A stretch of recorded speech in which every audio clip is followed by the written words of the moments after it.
کل میرے پاس ایک کیس آیا، انہوں نے کہا جی 5 لاکھ روپے ٹوکن دیا تھا ہم نے اس کو زمین کا، اس خاتون کو، تو 5 لاکھ اس نے زمین کسی پہلے ہم سے سودا کیا تھا، وہ ڈبل کو اس کو سودا ایک ساتھ بک گیا، کسی اور کو بیچ دیا، تو ہمارا 5 لاکھ بھی واپس نہیں کر رہی۔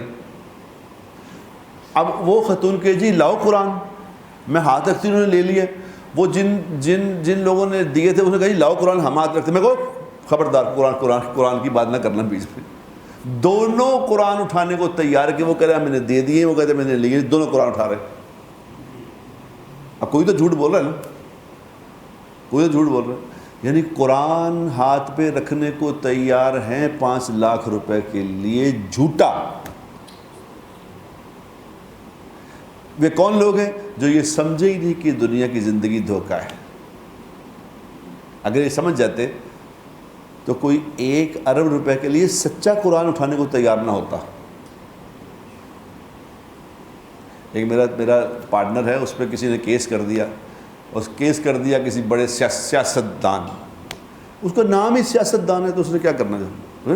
ایک بندے کا وہ بڑا سیاسی آدمی ہے، اس کا نام ہی سیاستدان ہے، تو اس نے سیاست ہی کرنی ہے، اس نے کیا کرنا ہو؟ وہ جھوٹ موٹ کا کیس کر دیا، اس پہ کیس کر دیا۔ تو اب کیس کیا کر دیا کہ جی اس نے مجھے مال خراب دیا تھا۔ کب دیا تھا؟ 3 سال پہلے۔ 3 سال پہلے را مٹیریل دیا تھا اس نے، میں نے دھاگا بنایا تھا، وہ خراب تھا۔ 3 سال بعد اس کو یہ خیال آیا، تو میں نے کہا حضرت دھاگا جب بنتا ہے تو وہ تو 2 دن میں آدمی کہتا ہے کہ یہ ٹھیک نہیں ہے بھائی، واپس کرو۔ یہ 3 سال بعد آپ کو کیسے خیال آیا؟ تو وہ جو جس نے را مٹیریل دیا تھا اس نے مجھے کہا کہ نعیم بھائی مجھے آپ وہ ڈی آئی جی انویسٹیگیشن ہے، ان کے پاس کیس لگا، تو میں ان ڈی آئی جی صاحب سے میں نے کہا حضرت یہ کیس آپ کے پاس ہے، اس کو میرٹ پہ فیصلہ کر دیں، آپ کی مہربانی، میری سفارش یہی ہے، میری عرض آپ سے یہ ہے کہ اس کو میرٹ پہ فیصلہ کر دیں، اور میں کچھ نہیں کہتا۔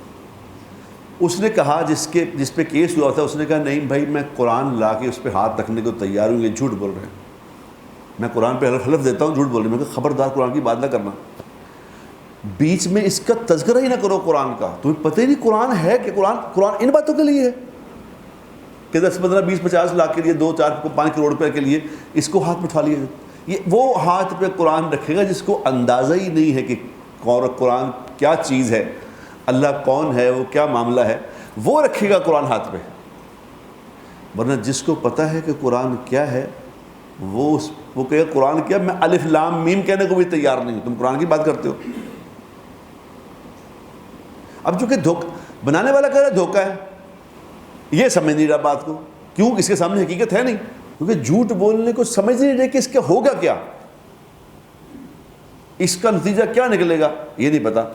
اب یہ جب تک کوئی آدمی بات نہیں سن رہا اسے کیسے سمجھ آئے گا کہ بات کیا ہے؟